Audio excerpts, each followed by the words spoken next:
শাপলায় 5ই মে যেই মহিলার নির্দেশে হাজার হাজার আলেমের বুকে গুলি চালানো হয়েছে, ওই শাপলার ট্র্যাজেডিতে শহীদের সংখ্যা এখনো নির্দিষ্ট কেউ নাকি জানেও না। এত কওমি মাদ্রাসা, এত কওমি আলেম, এত আকাবির, কতজন শহীদ হলো, ছোট্ট বাংলাদেশ সে তালিকাটাও তারা এখনো সংগ্রহ করতে পারলেন না। অথচ তাদের আদেশে, তাদের নির্দেশেই তো সেখানে আমরা ছুটে গিয়েছিলাম। আমিও গিয়েছি, আপনারাও গিয়েছেন, অনেকেই। এই কওমি মাদ্রাসার বাচ্চাগুলো গিয়েছে, হেফজখানার ছেলেগুলো গিয়েছে। শহীদের একটা তালিকা হলো না। ওই শহীদ ফ্যামিলিকে টাকা দিয়ে, অর্থ দিয়ে সাহায্য করা দরকার, কারণ এমনও তো শহীদ হয়েছে যেই পরিবার একটাই বাচ্চা ছিল মাত্র। এমনও তো শহীদ হয়েছে যে পরিবার একটাই কর্মক্ষম লোক ছিল। আমরা তো লক্ষ লক্ষ লোক আছি, চাইলে কি আমরা সাহায্য করতে পারি না? বছর একবার কি তাদের বাড়িতে 5ই মে আসলে যাওয়া উচিত নয়? তালিকাই তো হয়নি, খবরও তো রাখা হয়নি যে কারা শহীদ হল। তারপর কিছুদিন পর সেই মহিলাকে আবার কওমি জননী উপাধি দেওয়া হলো। তার সামনে আবার বসা হলো। কেন আপোষ? কেন? হোসাইন তো আপোষ করে নাই।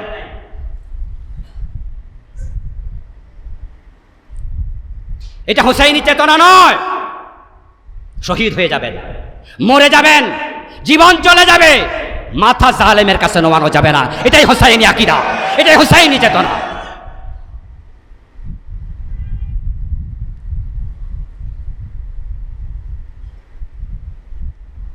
আলহামদুলিল্লাহ, এই কথাগুলো বলার হক আমাদের আছে, কারণ আমরা আপোষ করিনি। যারা ভীতু তারা কিন্তু পিছনে তাকায়, আর যারা সাহসী তারা কোন দিকে তাকায়? এগুলো থেকে আমরা শুনবো আর সুবহানাল্লাহ বলবো না, শিক্ষা নেব। কিন্তু বাংলাদেশের লোকেরা সুবহানাল্লাহ কয়ে থাইমা যায়। আমরা হুসাইনকে ফলো করি, আমরা হুসাইনকে ভালোবাসি, এই জন্য আমাদের চরিত্রের সাথে হুসাইনের চরিত্রের মিল থাকা উচিত।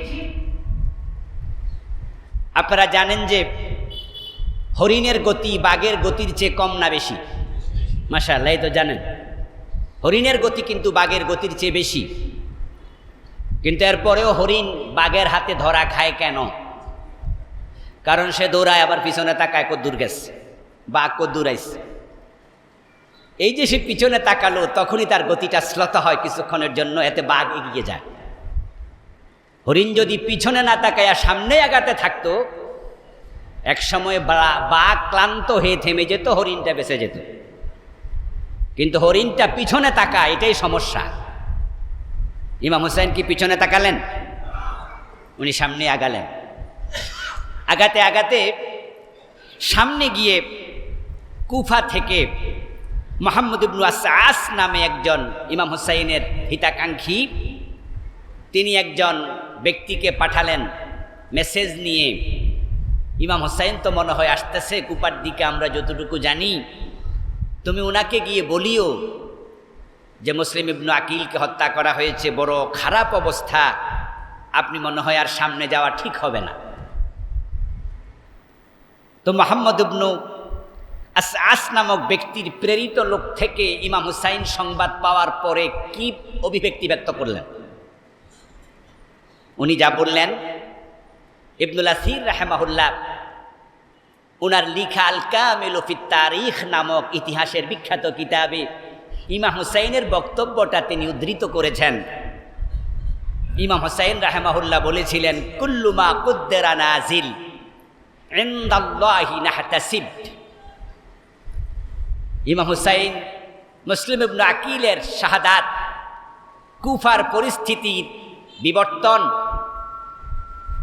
ওই খবর শুনে বললেন যে তাকদীরে যা লেখা আছে এটা থামানোর ক্ষমতা কারো নাই। কুল্লু মা কুদ্দারা নাজিল, যা লেখা হয়েছে তাকদীরে লেখা আছে সেটা অবতীর্ণ হবেই।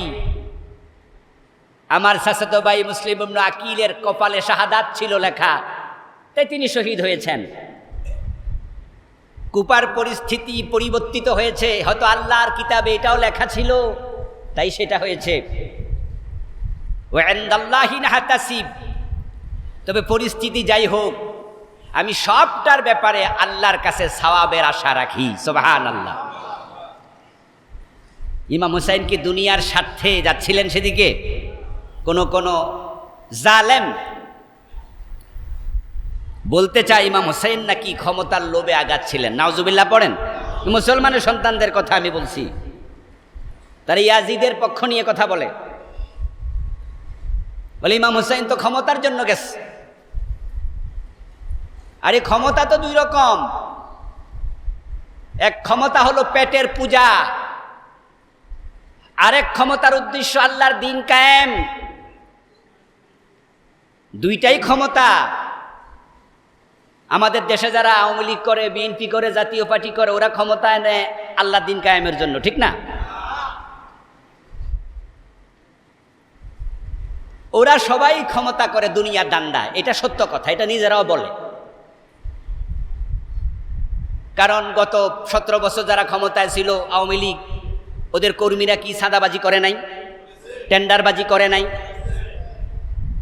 তসরুপ করে নাই? করেছে, করার জন্য ক্ষমতায় আসছে। ওরা দেশের সেবাও করবে, নিজের পেটের সেবাও করবে। এখন ওদের হাতে ক্ষমতা নাই, এই জন্য ওরা এখন চাঁদাবাজি করার সুযোগ নাই।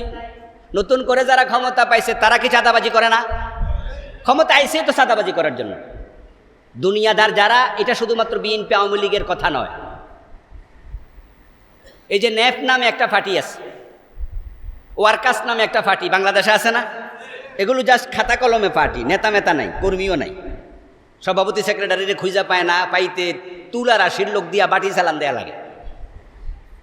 ওই ন্যাপ, ওই ওয়ার্কার্স পার্টিকে যদি ক্ষমতা বসায় দেন, তাদের লোকেরা চাঁদাবাজি করবে না? উদ্দেশ্যই সাদা, উদ্দেশ্য দুনিয়া। কিন্তু নবী মুহাম্মদুর রাসূলুল্লাহ সাল্লাল্লাহু আলাইহি সাল্লাম উনি হিজরতের পথে আল্লাহর কাছে ক্ষমতার জন্য দোয়া করেন নাই, ওয়াজআললি মিল্লাদুনকা সুলতানান, হে আল্লাহ তুমি আমাকে রাষ্ট্র ক্ষমতা দাও।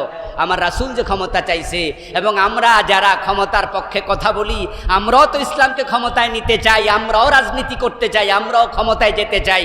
আমাদের উদ্দেশ্য কি চাঁদাবাজি, পেটের পূজা? আমাদের উদ্দেশ্য হচ্ছে ক্ষমতায় গেলে ইনসাফ কায়েম হবে, ন্যায় নীতি কায়েম হবে। চুরি করলে হাত কেটে দেয়া যাবে, জেনা করলে শাস্তি দেয়া যাবে, মদ খাইলে 80 বেত্রাঘাত করা যাবে। এতে করে দেশটায় মাদক থাকবে না, চুরি থাকবে না, ডাকাতি থাকবে না।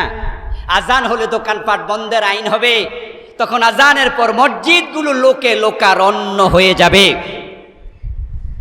আমরা এমন একটি দেশের স্বপ্ন দেখি। ইমাম হুসাইন যে ক্ষমতার জন্য গেছে, এতে কোনো সন্দেহ নাই। উনি তো খলিফা হতে চান, উনার হাতে কিছু লোক বায়াত নিয়েছে অলরেডি। কিন্তু উনি কি ইয়াজিদের মতো ক্ষমতা নিতে চান?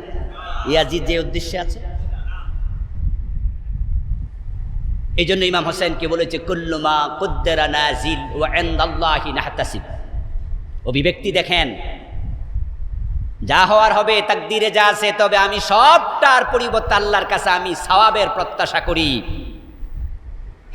এই জন্য আমাদের একটা স্লোগান আছে ইসলামের পক্ষে যারা আমরা আছি, সেটা হলো বাঁচলে মরলে শহীদ, বাঁচলে গাজী।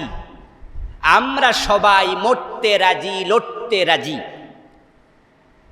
আমরা মরলেও লাভ, বাঁচলেও লাভ। আমরা বাঁচলে কার জন্য বাঁচবো? আমরা বলতে আমি একা আমাই না, আপনারা শুদ্ধা সবাইরে বলছি। কুল ইন্না সালাতি ওয়া নুসুকি ওয়া মাহইয়ায়া ওয়া মামাতি লিল্লাহ। আল্লাহ শিখাচ্ছে, হে রাসূল আপনি ঘোষণা দেন আমার জীবন আমার মরণ সবটা কার জন্য? তাহলে আমরা বাঁচলে কার জন্য বাঁচবো? আবার যদি শহীদ হওয়া লাগে কার জন্য? ইমাম হুসাইন সেটাই বলতেছে, ইনদাল্লাহি নাহতাসিব। এই রসদ এখান থেকে নেবেন। তারপরে তিনি আগাতে থাকলেন। আগাতে আগাতে তিনি মুহররমের 2 তারিখ পৌঁছে গেলেন কারবালার প্রান্তরে। ওখানে গিয়ে দেখেন হুর বিন ইয়াজিদ নামে ওবায়দুল্লাহ বিন জিয়াদের একজন সেনা অধ্যক্ষ সেনা আপনার অফিসার 1000 সৈন্য তার সাথে কারবালার প্রান্তরে ফোরাতের তীরে ওখানে তারা দাঁড়ায় আছে তলোয়ার ঢাল তনুক তীর লই। ইমাম হুসাইন এখান দিয়ে যাচ্ছিলেন। ওরাও হয়তো গোয়েন্দার মাধ্যমে জানছে যে ইমাম হুসাইন এখান দিয়ে যাবে।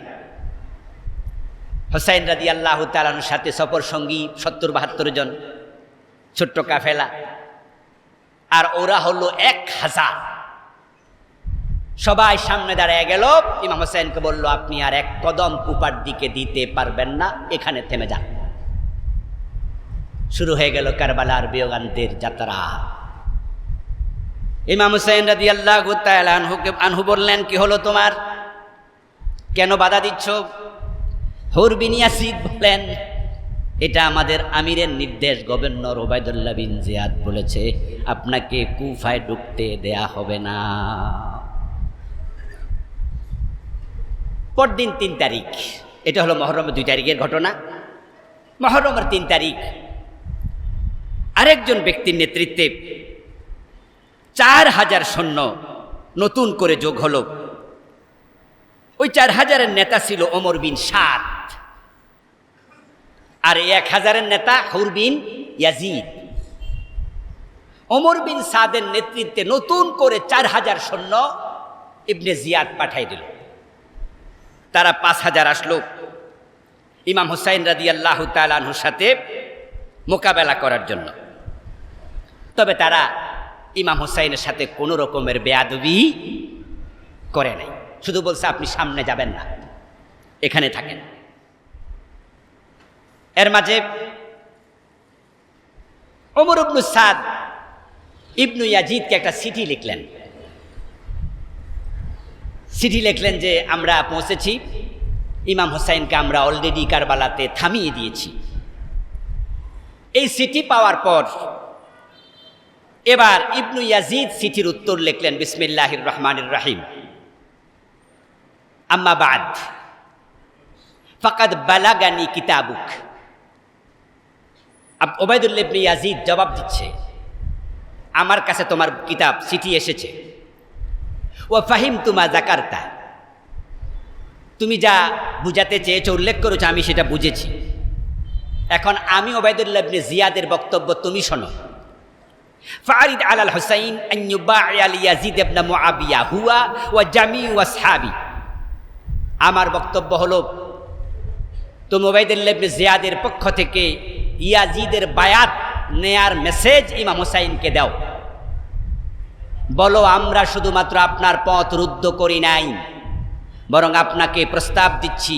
ইবনে ইয়াজিদ বলেছে, আপনি এবং আপনার পুরা 72 জন সবাই যেন ইয়াজিদের হাতে বায়াত নিতে রাজি হন। ফাইজা ফাআলা যালিক, যদি ইমাম হুসাইন সেটাতে রাজি হয়, রাইনা ওয়াসসালামু আলাইকুম, চিঠি শেষ। ইমাম হুসাইন রাজি হলে পরবর্তী নির্দেশনা কি হয় সেটা আমি দেখতেছি। আসসালামু আলাইকুম রহমতুল্লাহ। চিঠি শুরু হয়েছে বিসমিল্লাহ দিয়া, শেষ হয়েছে সালাম দিয়া। চিঠি যে লেখছে হে হলো দুনিয়ার সবচেয়ে বড় জালেম ওবায়দুল্লাহ ইবনে জিয়াদ, যার নেতৃত্বে ইমাম হুসাইনকে জবাই করা হয়। এতে প্রমাণিত হয় মাঝে মাঝে জালেমরাও বিসমিল্লাহ পড়ে,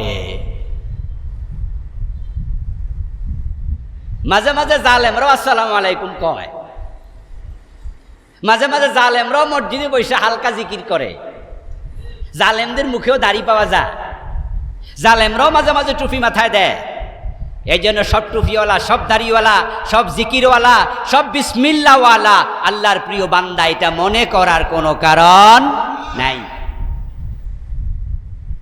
ওবায়দুল্লাহ ইবনে জিয়াদ যে বেটা মুসলিম ইবনে আকিলকে শহীদ করে লাশ ঝুলাইয়া রাখলো, কয়েক হাজার কুপাবাসীকে শহীদ করলো, ইমাম হুসাইনকে পথরুদ্ধ করলো, শেষ পর্যন্ত হত্যা। সে বিসমিল্লাহ দিয়া চিঠি শুরু করে। আরো আশ্চর্য হবেন ঘটনা শুনে, ইমাম হুসাইনকে শহীদ করার আগের দিন 9 তারিখ, মুহররমের 9 তারিখ, এই 5000 সৈন্য তারা আসরের নামাজ সম্ভবত বা মাগরিবের নামাজে একসাথে জামাতে পড়ছে।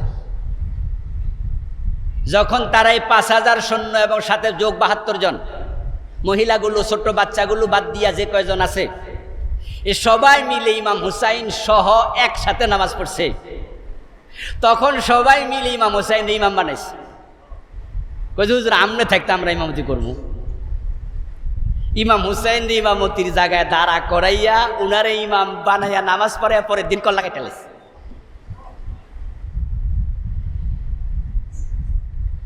এই জন্য আপনি ইসলামের পক্ষে 2-4টি কথা কেউ মাঝে মাঝে বলে, এটা শুনেই ভাববেন না সে ইসলামী।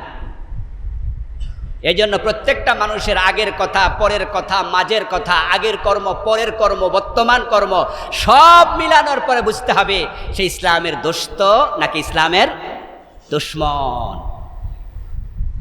এরপর ওবায়দুল্লাহ ইবনে জিয়াদের চিঠি শেষ। পরের দিন সে একজন লোক পাঠালো। লোক পাঠাইয়া পরদিন 4 তারিখ, 5 তারিখ, 6 তারিখ চলে গেল। ওই লোক 7 তারিখে এসে পৌঁছলো কারবালায়। মেসেজ নিয়ে আসলো, এখন থেকে ফোরাত কুলের পানি বন্ধ করে দাও। মুহররমের 7 তারিখে মূলত ফোরাত কুলের পানি ইমাম হুসাইন পরিবারের জন্য বন্ধ করে দেয়া হলো। ইমাম হুসাইন রাদিয়াল্লাহু তাআলা তখনই বুঝলেন যে অবস্থা মোটেও ভালো নয়, কারণ বেঁচে থাকার জন্য পানি তো খুবই জরুরি। অজু বলেন, ইস্তেঞ্জা বলেন, খাবার বলেন, পানি ছাড়া তো চলে না। তখনই উনি বুঝলেন পানি যেহেতু বন্ধ করে দিয়েছে, ওদের উদ্দেশ্য মোটেও ভালো নয়, ওরা চূড়ান্ত কোনো বেয়াদবি করবে। তখনই তিনি সেখানকার যিনি সেনাপতি তাকে নির্দেশ করলেন, ওমর বিন সাদ, তুমি আমার জন্য ফোরাত কুল খুলে দাও। পানি কেন বন্ধ করেছ? তখন সে বলল, ওবায়দুল্লাহ ইবনে জিয়াদের নির্দেশ, আপনার জন্য ফোরাত কুল বন্ধ। তাহলে আমাকে তুমি কুফায় যেতে যাও। না, কুফায় তো যাওয়া যাবেই না। মদিনা ফিরে যাই, তাও না। দামেস্কে যাবো ইয়াজিদের সাথে দেখা করতে। কোন কারণে সে বেয়াদবি করছে? বলে দামেস্কেও যেতে দেওয়া হবে না। তো কুফায়ও যাব না, মদিনায়ও যাব না, দামেস্কেও যাব না, এখানে পানি বন্ধ, তাহলে কি হবে? বললো এখানে থাকবেন, পানি না খেয়ে মরবেন। সমাধানের পথ শুধু একটা, ইয়াজিদের আনুগত্য মেনে নেন অথবা মৃত্যু। ইমাম হুসাইন রাদিয়াল্লাহু তাআলা আনহু তখন বললেন, অসম্ভব, একজন এই মানের লোকের হাতে আমি আনুগত্য করব, বায়াত নেব, এটা তোমরা কল্পনা করো কিভাবে? এর সেই আমার জন্য মৃত্যু শ্রেয়। ইমাম হুসাইন শাহাদাতের পথটাই বেছে নিলেন, শাহাদাতের পথটাকে বেছে নিলেন, যেটা আমাদের কাছে পরাজয়। উনি পরাজয়ের পথটাই বেছে নিলেন, বিজয়ের পথ নয়। কখনো কখনো বিজয়ের চেয়ে পরাজয় হয় শ্রেয়, কখনো কখনো জীবনের চেয়ে মৃত্যু হয় শ্রেয়, কখনো কখনো জিতে যাওয়ার চেয়ে হেরে যাওয়া হয় শ্রেয়। ইমাম হুসাইন রাদিয়াল্লাহু তাআলা আনহু পরিস্থিতির প্রতিকূলতা দেখে সেখানে যদি ভাবতেন তিনি আমার সাথে 72 জন সফর সঙ্গী, আমার ছোট ছোট বাচ্চারা এখানে আছে, সাথে আছে আমার অবলা নারীগুলো, আমার বউ, আমার মেয়ে, আমার আত্মীয়ারা, এখন আমি পুরুষ মানুষ একা না হয় যদি হতাম তাহলে কিছু একটা যা করার হতো, কিন্তু কমপক্ষে বাচ্চাগুলার দিকে তাকাইয়া, নারীগুলার দিকে তাকাইয়া আমি ইয়াজিদের বায়াত গ্রহণ করে নেই, তাহলে আমার জীবনও বাঁচলো, আমার পরিবারের জীবনও বাঁচলো। এই জাতীয় কম্প্রোমাইজ করলে কি আমরা ইমাম হুসাইনকে আজকে এইভাবে স্মরণ করতাম? আমরা কিন্তু এইভাবে স্মরণ করতাম না, ইতিহাস ভিন্নভাবে লেখা হতো। এজন্য কখনো কখনো পরাজয়কে মেনে নেবেন, বিজয় দরকার নেই যদি মনে করেন পরাজয়ের ভিতরে কল্যাণ আছে। আচ্ছা, আল্লাহ তাআলা যত নবী পৃথিবীতে পাঠিয়েছেন, সকল নবী কি দুনিয়া থাকতে বিজয়ী হয়ে তারপরে মারা গেছে? অসংখ্য নবীকে শহীদ করা হয়েছে। শহীদ করার পর করাত দিয়ে 2 টুকরা করা হয়েছে। আরে কাউকে করাত দিয়ে 2 টুকরা করলে যদি মাথা থেকে করাত বসায়, কল্লা পর্যন্ত, এই পর্যন্ত আসলে লোকটা মরে যায়, পেট ছিঁড়া লাগে না। কিন্তু না, শুধুমাত্র শহীদ করেনি, হত্যা করেনি, পুরা দেহ দুই টুকরা করে ফেলেছে। ওয়ায়াকতুলুনা আন-নাবিয়্যিনা বিগাইরি হক ইয়াকতুলুনা আল-আম্বিয়া। কোরআনে আল্লাহ তাআলা বলছেন তারা আম্বিয়া নবিয়্যিন, এক বছর না বহু বছর? আলেম ওলামা ভাইরা একটু জবাব দিয়েন, আম্বিয়া কি এক বছর না বহু বছর? তাহলে হত্যা করছে একজন নবী না বহু নবী? এই আয়াতের ব্যাখ্যা নবী মুহাম্মদুর রাসূলুল্লাহ সাল্লাল্লাহু আলাইহি সাল্লাম বলছেন, বনি ইসরাঈলের লোকেরা একদিন সকালবেলায় একসাথে এক জায়গায় 43 জন নবীকে শহীদ করেছে। 43 নবিয়্যা আম্বিয়া, 43 জনকে একসাথে শহীদ করেছে। তখন অসংখ্য নবী ছিল সমাজে, গোত্রভিত্তিক নবী, আঞ্চলিক নবী। তারপর বিকালবেলায় এ 43 জন নবীর অনুসারী 120 জন উম্মত একসাথ হয়েছে, হয়ে তারা একটু প্রতিবাদ করছে।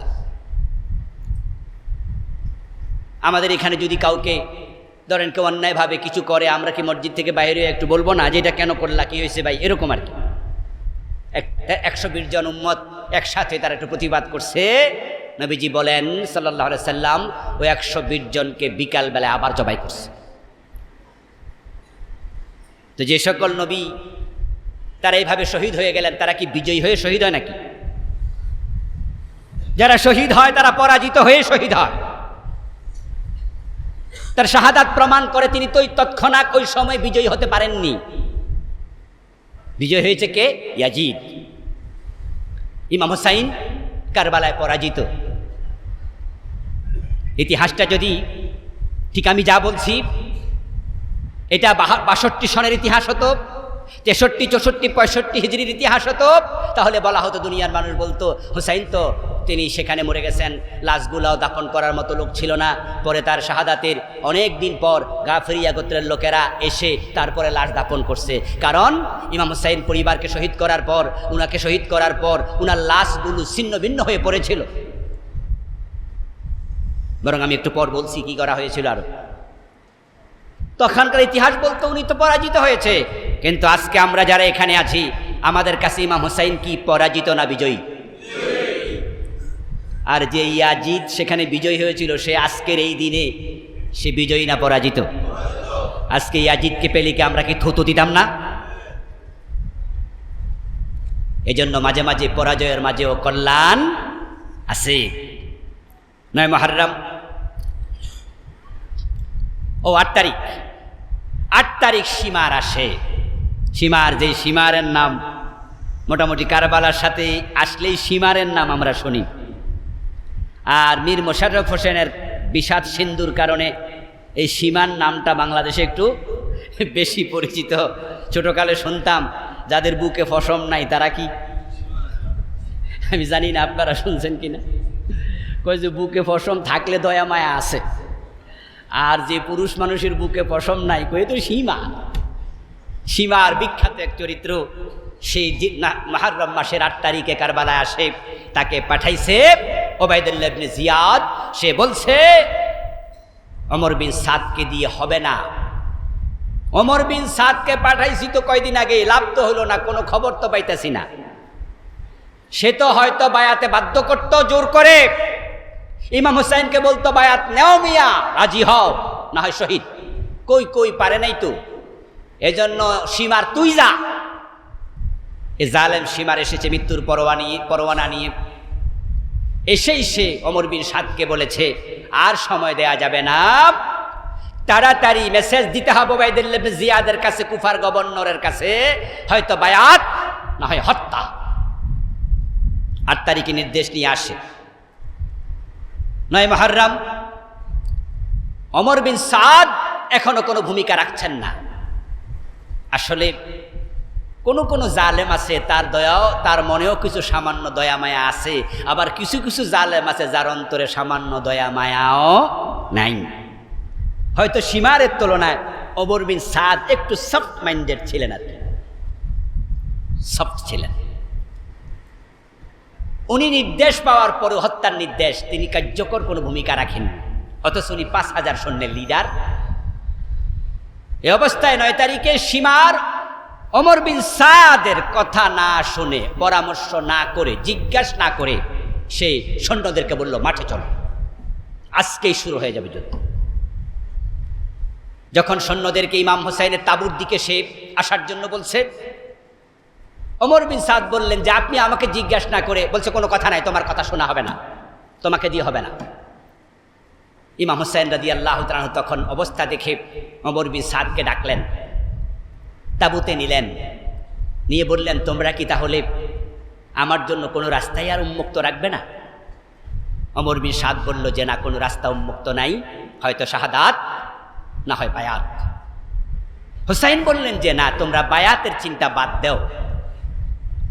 বললো তাহলে আপনি মৃত্যুর জন্য প্রস্তুতি নিন। তাহলে আজকে রাতটা আমাকে সময় দাও, তোমরা তো 9 তারিখ অলরেডি চলে আসছো আমার তাঁবুর কাছে, তোমরা ফিরে যাও, আজকে রাতটা আমার আল্লাহর সাথে একটু বিশেষ কথাবার্তা বলার সুযোগ দাও।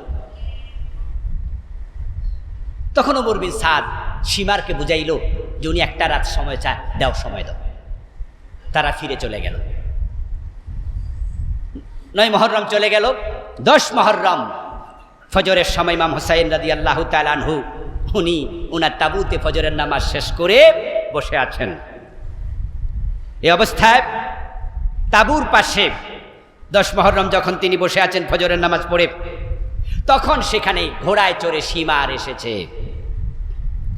সীমার তাঁবুর নিকট যখন আসলো, দেখতে কি অবস্থা, হোসাইনের সাথে একজন মুসলিম, নামে ছিল মুসলিম ইবনে আউসাজা, হোসাইনের একজন দলের লোক। উনি বলতেছেন যে এই যে সীমার আসছে, এই জালেম তো গতকাল আপনাকে হত্যা করার জন্য এই সে গিয়েছিল, যদি ওমর বিন সাদ ফিরিয়ে না দিত তাহলে সে তো আপনাকে কালকেই মেরে ফেলতো, যেহেতু এখন সে একা, আমাকে অনুমতি দেন, আমি তাকে হত্যা করি। আমার ধনুকে তীর আছে, তীর মেরে দেই। হোসাইন রাদিয়াল্লাহু তাআলা তখন বললেন, লা তারমিহি ফাইন্নি আকরাহু আন আবদাআহুম। লা তারমিহ, না, তুমি তাকে তীর নিক্ষেপ করো না। ইন্নী আকরাহু আন আবদাআহুম, আমি যুদ্ধ শুরু করা পছন্দ করি না। সুবহানাল্লাহ, সুবহানাল্লাহ। রাসূলের সাহাবারা নবীজি সাল্লাল্লাহু আলাইহি সাল্লাম থেকে ইসলামকে এমনভাবে শিখেছেন, আত্মস্থ করেছেন, কল্পনাতীত। ঠিক এই কথা প্রিয় নবীজি বদরের যুদ্ধে বলেছিলেন। এই কথাটাই প্রিয় নবী ভিন্ন শব্দে বদরের যুদ্ধে বলেছিলেন। বদরের যুদ্ধে মুসলমান 313 জন, কাফের ছিল 1000। তারা যখন মল্ল যুদ্ধ অবতীর্ণ হচ্ছে, তখন 3 জন মুসলিম সামনে দাঁড়িয়েছে ঢাল তলোয়ার নিয়ে, 3 জন কাফের সামনে দাঁড়িয়েছে ঢাল তলোয়ার নিয়ে, কারণ তখনকার যুদ্ধ তো সামনাসামনি শুরু হতো। আমাদের ব্রাহ্মণবাড়িয়া অঞ্চলে এখনো কিন্তু এই জাতীয় যুদ্ধ কিছু কিছু মাঝে মাঝে হয় না? পত্রপত্রিকায় দেখা যায় যে এখনো বল্লম লইয়া দৌড়াইতেছে একদল আরেক দলে। ব্রাহ্মণবাড়িয়ার শুধু না, নরসিংদীও আছে, কুমিল্লায়ও আছে। শুধু ব্রাহ্মণবাড়িয়া কইলে আবার মাইন্ড করবো, এই জন্য 3 জেলা ছড়াই দিলাম। আর এই যে সামনাসামনি যুদ্ধ, মুসলমান 3 জন, কাফের 3 জন। কাফেররা তো 1000, নেতৃত্ব আবু জেহেল, বিশাল ব্যাপার। মুসলমানরা তো তেলা ফোকা, এদের একটা আসাদ দিয়ে মেরে ফেলবে, এই হলো ভাব। মুসলমানরা উকুন, একবারে নখে তুলে মেরে ফেলবে আজকে। এ ছিল আবু জেহেলের হাবভাব, ভাবসাব। এই জন্য আবু জেহেল বলতেছে চিৎকার দিয়া, এ মুহাম্মদ, শুরু করো, আর দেরি কেন? নবীজি সাল্লাল্লাহু আলাইহি সাল্লাম তখন মুসলমানদের ওই 3 জন, হযরত আলী দাঁড়িয়েছেন, হামজা দাঁড়িয়েছেন, আরেকজন দাঁড়িয়েছেন, ওনাদেরকে বললেন, লা তাবদাউ, তোমরা শুরু করো না। এ আমার সাহাবারা, যুদ্ধ তোমরা শুরু করো না। আবু জাহেল, তোমরা শুরু করে দাও পারলে, আমরা নয়। তখন কাফেররাই শুরু করেছিল। ইমাম হুসাইন আজকে নানার সেই কথা, লা তারমিহ ইন্নী আকরাহু আন আবদাহুম, না, তুমি মারতে যেও না, যুদ্ধ আমরা শুরু করবো না, এটা আমি পছন্দ করি না। এরপরও আমাদেরকে তামাম দুনিয়াব্যাপী বলে মুসলমানরা সন্ত্রাসী, ঠিক না? আমরাই নাকি জঙ্গি। Afghanistan, Bosnia, Chechnya, Somalia, Kashmir, Myanmar, Gujarat, Iraq, Iran, সব জায়গায় মুসলমান মার খায়। ওরা আমাদেরকে মারে, মারার পর আবার কি কয় মুসলমানরা সন্ত্রাসী, জঙ্গি। কি আশ্চর্য! মুসলমান কখনো যুদ্ধ শুরু করে না, তবে হ্যাঁ, যখন প্রয়োজন হয় তখন এমনভাবে আগায়, তখন আর পিছনে ফিরে তাকায় না। আমার প্রিয় ভাইয়েরা, ইমাম হুসাইন সেটা বললেন না, সেটা করো না। কিন্তু কিছুক্ষণ পর এবার কাফেরদের পক্ষ থেকে লোক আসলো, ইমাম হুসাইন রাদিয়াল্লাহু তাআলা যুদ্ধ করতে নিষেধ করে দিলেন। তিনি তখন বললেন যে না, আমরা এটা করতে যাব না। এর মাঝেই আব্দুল্লাহ ইবনু হাউজা নামে একজন লোক, ইয়াজিদ বাহিনীর, সে সেই ইমাম হুসাইনকে চিৎকার দিয়ে হুসাইন হুসাইন বলে ডাকতে শুরু করলো। হুসাইন রাদিয়াল্লাহু তাআলা তাবু থেকে মাথা বের করলেন। এই তুমি কি চাও? লোকটা কি বললো জানেন? হুসাইন জাহান্নামের সংবাদ গ্রহণ করো। কি নাউজুবিল্লাহ পড়বেন না ভাইয়েরা? নাম ছিল আব্দুল্লাহ, বাবার নাম হাউজা, কিন্তু ইমাম হুসাইন রে বলতেছে জাহান্নামের সংবাদ গ্রহণ করো। তাহলে আব্দুল্লাহ নাম রাখলে মুসলমান? দুনিয়ার সবচেয়ে বড় মুনাফেকের নাম কি? আব্দুল্লাহ। বাবার নাম ছিল উবাই। এই জন্য আব্দুল্লাহ আব্দুর রহমান নাম দিয়ে কিচ্ছু আসে যায় না। কর্ম কর্ম কর্ম। ওই জালেম বলতেছে জাহান্নামের সুসংবাদ নেও। ইবনে আব্দুর রহমান অনেকেই তারা শহীদ হয়ে গেলেন। পরিস্থিতি বড় ভয়াবহ। ইমাম হুসাইন রাদিয়াল্লাহু তাআলা আনহু, উনাকে এখনো কেউ আক্রমণ করেনি। অনেকক্ষণ সময় চলে গেল, তিনি বসে আছেন একটি টুপি মাথায় দিয়ে। এই অবস্থায় এক জালেম, নাম ছিল মালিক, তার বাবার নাম নুসাইর। ওই মালিক ইবনে নুসাইরের পাপিষ্ঠ পুত্র ইমাম হুসাইনের মাথায় এসে তলোয়ার দিয়ে আঘাত করল। ওনার মাথার টুপিটা ছিঁড়ে গেল, তলোয়ারের আঘাতে রক্তাক্ত হয়ে গেলেন। একটি কোপ দিয়ে লোকটি চলে গেল। তখনও তার দেহ থেকে মাথা আলাদা হয়নি। উনি রক্তাক্ত অবস্থায় পিপাসিত হলেন দারুণভাবে কিছুক্ষণ পর। তারপর তিনি ফোরাতে নামলেন। ফোরাতে নামে অঞ্জলি ভরে তিনি পানি পান করবেন। যেই মাত্র অঞ্জলিতে পানি তুললেন, ওই অবস্থায় ওই ইবনে নুসাইর, ওই জালেমটা ইমাম হুসাইনকে ফোরাতে থাকা অবস্থায় তীর মারল। আরেকটি তীর উনার মুখের ভিতরে গিয়ে বিদ্ধ হয়ে গেল। ইমাম হুসাইন রাদিয়াল্লাহু তাআলা টান দিয়ে তীরটা খুলে ফেললেন। তারপর তিনি উপরে ফিরে আসলেন তাঁবুতে। তাঁবুতে ফিরে আসার পর সীমারের পদাতিক বাহিনী তাঁবুতে আক্রমণ করল। ইমাম হুসাইনের সাথে মাত্র 3 থেকে 4 জন পুরুষ জীবিত, আর সকলে শহীদ। এই অবস্থায় সীমার এসে তার সাথের সৈন্যদেরকে উদ্বুদ্ধ করে বলছে, লোকটাকে এখনো জীবিত রেখেছ কেন? একথা বলার সাথে সাথে জুরআ ইবনে সুরাইক নামে একজন ব্যক্তি ইমাম হুসাইনের বাঁ হাতে আঘাত করল। তারপরে সিনান ইবনু আমর নামে একজন লোক ইমাম হুসাইনকে বর্ষা দিয়ে আঘাত করল। তখনই তিনি মাটিতে লুটিয়ে পড়েন। তারপরে সে ঘোড়া থেকে নেমে ইমাম হুসাইনের গলার মাঝে তলোয়ার চালিয়ে ওনাকে জবেহ করে ফেলল। ঐতিহাসিকদের বর্ণনায় পাওয়া যায়, ওই জালেম সিনান ইবনু আমর ইমাম হুসাইনকে জবেহ করেই তার কাজ ক্ষান্ত করেছে। তারপর সীমার তার ঘোড়া থেকে নেমে ইমাম হুসাইনের দেহ থেকে কল্লা আলাদা করে ফেলেছে। ইমাম হুসাইন রাদিয়াল্লাহু তাআলা আনহুর 57 বছরের জীবনের এখানে সমাপ্তি ঘটে গেল। তিনি বীর ধর্পে শাহাদাতের সুধা পান করলেন। বিড়ালের মতো তিনি পিছু হননি। কবি নজরুল এই জন্যই চমৎকারভাবে বলেছিলেন, দ্রিম দ্রিম বাজে গণদ্বন্দ্ব বিদামাবা, হাকে বীর শির দেগা নেহি দেগা আমামা। উনি কল্লা দিয়েছেন, কিন্তু মাথা তিনি নোয়াননি। উনি আমাদেরকে শিখিয়ে গেছেন, হুসাইনি চেতনা যারা লালন করে তারা কখনো জালেমের কাছে মাথা নত করে না। দুর্ভাগ্য জাতির জন্য,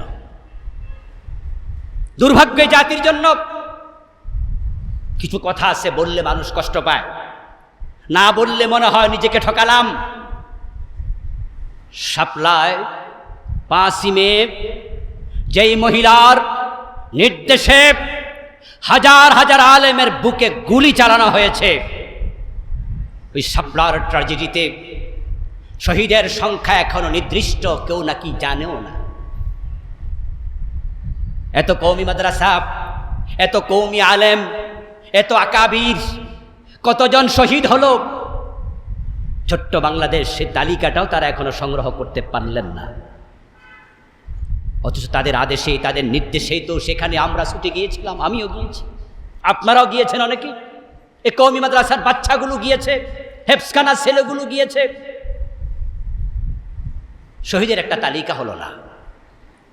ওই শহীদ ফ্যামিলিকে টাকা দিয়ে, অর্থ দিয়ে সাহায্য করা দরকার, কারণ এমনও তো শহীদ হয়েছে যেই পরিবার একটাই বাচ্চা ছিল মাত্র। এমনও তো শহীদ হয়েছে যে পরিবার একটাই কর্মক্ষম লোক ছিল। আমরা তো লক্ষ লক্ষ লোক আছি, চাইলে কি আমরা সাহায্য করতে পারি না? বছর একবার কি তাদের বাড়িতে 5ই মে আসলে যাওয়া উচিত নয়? তালিকাই তো হয়নি, খবরও তো রাখা হয়নি যে কারা শহীদ হল। তারপর কিছুদিন পর সেই মহিলাকে আবার কওমি জননী উপাধি দেওয়া হলো। তার সামনে আবার বসা হলো। কেন আপোষ? কেন? হোসাইন তো আপোষ করে নাই।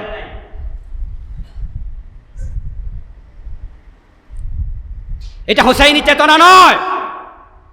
শহীদ হয়ে যাবেন, মরে যাবেন, জীবন চলে যাবে, মাথা জালেমের কাছে নোয়ানো যাবে না। এটাই হোসাইনি আকীদা, এটাই হোসাইনি চেতনা।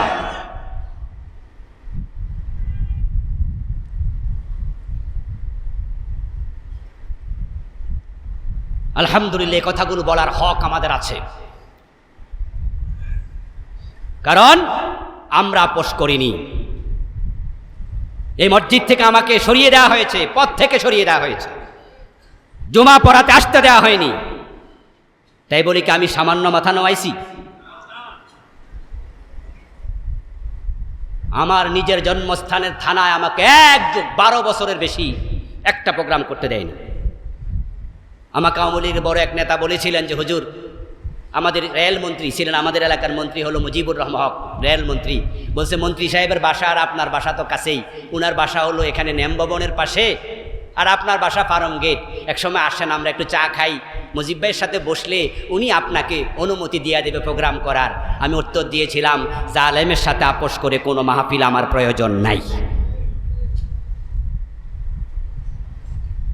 এজন্য হোসাইনের কথা শুধু মুখে বললে হবে না, হোসাইনের চরিত্র অন্তরে লালন করো, তুমিও বিজয়ী হবে। ইমাম হোসাইন শহীদ হয়ে গেলেন। কে শহীদ করলো? ওবায়দুল্লাহ ইবনে জিয়াদের নেতৃত্বে। সে কোথায়? সে হলো কুফায়। আর ওবায়দুল্লাহ ইবনে জিয়াদকে কুফার গভর্নর কে বানাইলো? নোমান ইবনে বাশিরকে সরাইয়া দিয়া ইয়াজিদ। তাহলে নাটের গুরু কে? কথা বলতে লজ্জা লাগে নাকি ভাইয়েরা? নাটের গুরু কে? ইয়াজিদ। অনেকেই ইয়াজিদকে বাঁচাইয়া দেয়, কয় না উনি তো আর যুদ্ধের মাঠে আসে নাই। তাহলে তো শেখ হাসিনাও কারোর মারে নাই, ঠিক না? কারণ শাপলা সতরে কি শেখ হাসিনা এসে গুলি করছিল?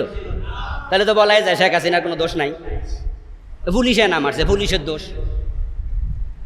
চালাকি করবেন না, নিজের সাথে প্রতারণা করবেন না। ইয়াজিদ নোমান ইবনে বাশিরকে সরাই ওবায়দুল্লাহ ইবনে জিয়াদকে কুফার গভর্নর বানিয়েছে। ইমাম হুসাইনকে শহীদ করা হলো। তারপর এবার উনার খণ্ডিত মস্তিষ্ক, উনার কল্লাটা ওবায়দুল্লাহ ইবনে জিয়াদের কাছে কুফায় পাঠানো হলো। নাউজুবিল্লাহ। পরে জালেমগুলো কি করছে জানেন? এই শহীদদের লাশের উপরে ঘোড়া দাবড়াইছে। ঘোড়ার খুরের আঘাতে ওই শহীদদের লাশ বিকৃত হয়েছে, চেনা যায় নাই কোনটা কার লাশ। এইভাবে রেখে তারা চলে গেছে কুফায়। জিজ্ঞাসা কোন পর্যায়ে গেলে এমন হয়? আমি বিস্মিত হই মাঝে মাঝে কিছু লোকের আচরণ দেখি। পুলিশের কমিশনার ছিল, পরে ডিআইজি হয়েছে হাবিবুর রহমান। কয়দিন আগে তার ফাঁসি অর্ডার হয়েছে, আপনারা শুনেছেন, গত সপ্তাহে রায় হয়েছে। ওই হাবিবুর রহমান সাহেবের একটা ভিডিও ছবি দেখলাম, স্থির ছবি দেখলাম। ওই আন্দোলনের সময়, জুলাই আন্দোলনের সময় একটা পোলা যাইয়া একটা বাসার সিপায় পলাইছে, দোতলা বা তিনতলার বারান্দার সিপা, বারান্দার বাহিরে জালিমালি তো থাকে, বারান্দার ভিতরে ঢুকতে পারেনি, এই জন্য এই পাশে পলায় রয়েছে। আর দেখলাম যে হাবিবুর রহমান সাহেবের ছবি দিয়েছে, উনি পাশের বিল্ডিংয়ে যাইয়া তারপর ওরে গুলি করছে। ও ভাই, আপনি চাকরি করেন ঠিক আছে, এজন্য কিছু কিছু জায়গায় আছে চাকরি দেখাইতে হয়। বস বলেছে গুলি করো, এখন অধীনস্থ গুলি না করলে পরে বলবে বেটা তুই কথা শোনস না, তো চাকরি নাই, তুই অবাধ্য, অবাধ্য লোকের চাকরি হয় না, তোর শাস্তি। এখন গুলিটা করার সময় কি আপনি ডাইরেক্ট না করে একটু উপরের দিকে করতে পারতেন না? আরে আপনার ট্রিগারটা যদি আপনি একটু টিপ দেওয়ার সময় হালকা উপরে নিতেন, তাহলে তো বেটার গায়ে না পড়ে আসমানে চলে যেত, তো আপনার তো অর্ডারও পালন হইতো, চাকরিও থাকতো, আরেক বেটা জীবনও বাঁচত। আপনার বুকের মাঝে মারতে কইছে কেন? ও বুকের মাঝে মাইরা পরে আবার মানুষের কইবেন যে আমি তো চাকরি করছি, আমার কি দোষ? আল্লাহ জিগাইব না তুই বুকে মারলি কেন, তুই তো উপরের দিকেও মারতে পারত, আরে চাকরি ছাড়লি না কেন? হাবিবুর রহমান সাহেব, আপনি সরকারের একজন চাকর মাত্র, আপনারে কেডা কইছে দোতলা তিনতলায় উইটা সিবার মাঝে ফলাডা ফলাইছে হিয়ানে গুলি করতে হবো? আচ্ছা, ইমাম হোসাইনের প্রসঙ্গ তো মূল কথা।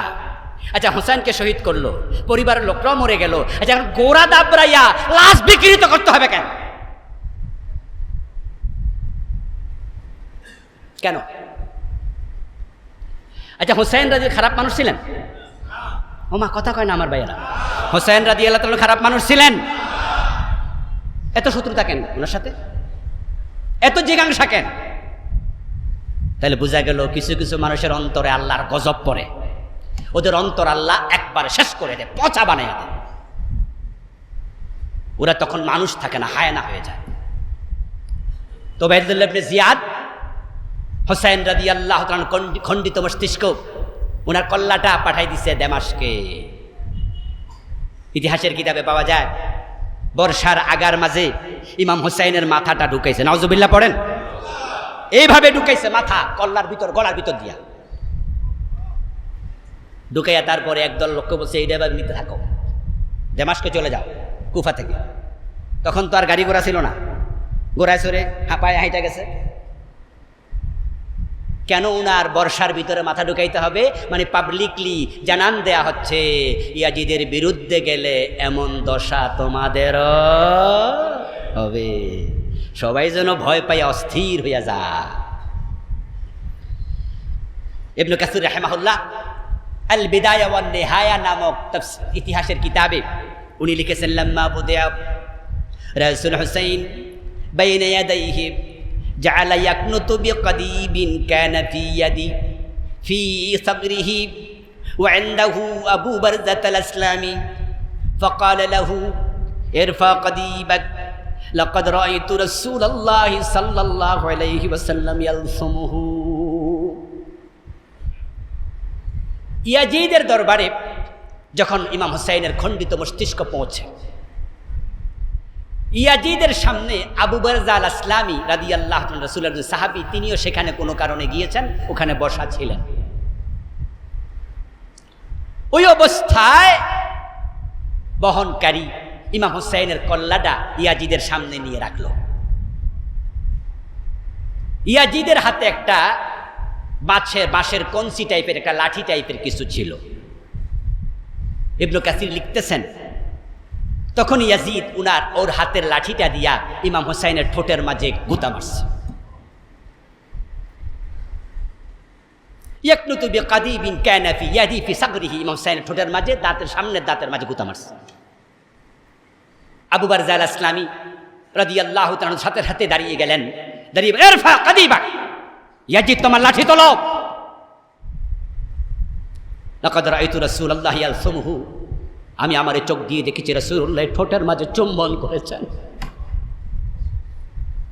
আমি রাসূলকে দেখেছি ঠোঁটে চুমু দিয়েছে।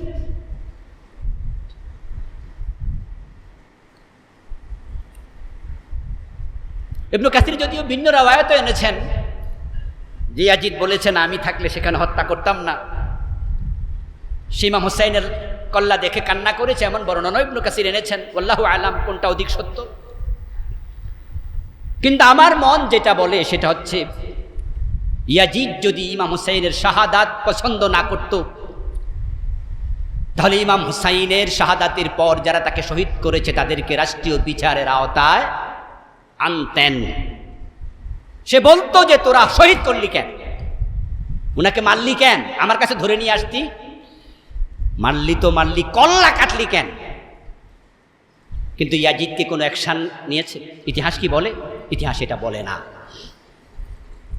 এই ইয়াজিদ শুধু ইমাম হুসাইনকে শহীদই করেনি, তার ক্ষমতা কাল ছিল মাত্র 3.5 বছরের মতো, 3 বছর 7 মাস।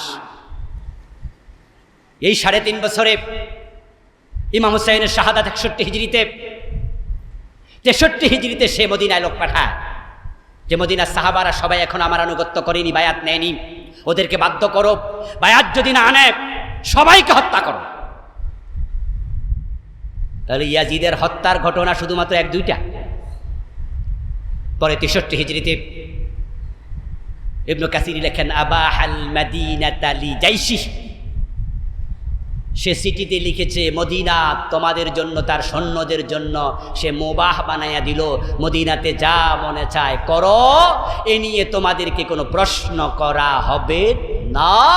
এই চিঠি পাওয়ার পর তার সৈন্যগুলো মদিনায় হাজার হাজার নারীর ইজ্জত করেছে। এটাকে ওয়াকিয়াতুল হাররা বলা হয়।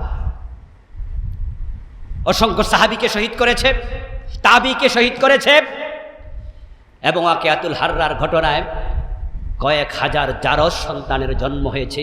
ইসলামের ইতিহাসে বড় কালো অধ্যায় ওয়াকিয়াতুল হাররা। জারজ সন্তান হয়েছে কারণ তারা দর্শন করেছে শত শত নারীকে, হাজার হাজার। এই ইয়াজিদের নেতৃত্বে, তার নির্দেশ। বলে ইয়াজিদ তো আর যায় না, ইয়াজিদ তো আর মারে নাই, তো সে তো দূরে বসে নির্দেশ দিচ্ছে। তারপর 64 হিজরিতে তার মারা যাওয়ার আগে দিয়ে সে মক্কা আক্রমণ করল। মদিনায় যখন আক্রমণ হয়েছিল কয়েকদিন পর্যন্ত মদিনার মসজিদে আজান হয় নাই, নামাজ হয় নাই। মুসলমান কোন কাফের আক্রমণ করলে বলতাম ইয়াজিদ ইমাম আমিরে মুয়াবিয়ার ছিলেন। মক্কায় যখন আক্রমণ করলো 64 হিজরিতে, তখন সে আপনার ক্ষেপণাস্ত্র ইউজ করে, যখন পাথর ভরে ক্ষেপণাস্ত্র থেকে পাথর মারা হতো, কাবার বাহির থেকে ক্ষেপণাস্ত্র দিয়ে কাবার দিকে পাথর মেরেছে। কারণ সেখানে আব্দুল্লাহ ইবনে জুবাইর সহ অনেক সাহাবী ছিলেন, তাদেরকে হত্যা করেছে। তার ক্ষেপণাস্ত্র মেনজানিকের আঘাতে হজরুল আসওয়াদ পাথর ভেঙ্গে কয়েক টুকরা হয়ে গিয়েছে। এই ইয়াজিদের বাহিনীটা। এই ইয়াজিদ নিয়ে লেখাপড়া করবেন, স্টাডি করবেন, ওর পক্ষে যেন কখনো আপনার মতামত না যায়। তবে হ্যাঁ, অতি আবেগী হয়ে আবার তাকে কাফের টাফের বলে দেবেন, এটাও ঠিক হবে না। কারণ সে যে দুর্ধর্ষ জালেম তা নিয়ে কোনো সন্দেহ নাই। তবে যার কুফরির ব্যাপারে সুস্পষ্ট কোনো দলিল না থাকে, তাকে কাফের বললে একটা ঝামেলা আসে। সেটা হচ্ছে রাসূলুল্লাহ বলেছেন, তুমি কাউকে কাফের যদি বলো আর সে কাফের না হয়, তাহলে ফতুয়া তোমার দিকে ফিরে আসবে। এই জন্য আবার ঝুঁকি নেওয়া যাবে না। তবে তার ব্যাপারে সবচেয়ে নিরাপদ হচ্ছে ইবনে তাইমিয়া রাহিমাহুল্লাহর বক্তব্য, লা নুহিব্বুহু ওয়া লা নাসুব্বুহু। তাকে গালি দিতে গিয়ে কাফের বানাইয়াও দেব না, আবার তাকে ইয়াজিদ ভালো মানুষ ছিলেন এমন কথা বলবো না। যে একজন ভাই এমন কথা বলে দেন নাউযুবিল্লাহি মিন যালিক, মনে হয় ইয়াজিদের প্রেমিক। ইমাম হুসাইন রাদিয়াল্লাহু তাআলার চেতনা আমাদের চেতনা, ইয়াজিদের চেতনা ফেরাউন নমরুদি চেতনা, জালেমের জুলমের চেতনা। মনে রাখবেন, কিয়ামত পর্যন্ত দুই চেতনা চলমান থাকবে। এজন্যই আলোচনা, যখনই কোথাও ইয়াজিদি চেতনার লোক আসবে, সেখানে হোসাইনি চেতনা নিয়ে মাথা তুলে দাঁড়িয়ে যেতে হবে। যদি বিজয়ী হন আলহামদুলিল্লাহ, যদি চেতনা নিয়ে মাথা তুলে দাঁড়িয়ে পরাজিত হন, তাহলেও ঠকার কিছু নাই। আল্লাহ তাআলা আমাদের সকলকে সব সময় হোসাইনি চেতনায় উজ্জীবিত হওয়ার তৌফিক দিন। আমিন। আসসালামু আলাইকুম ওয়া রাহমাতুল্লাহি ওয়া বারাকাতুহু।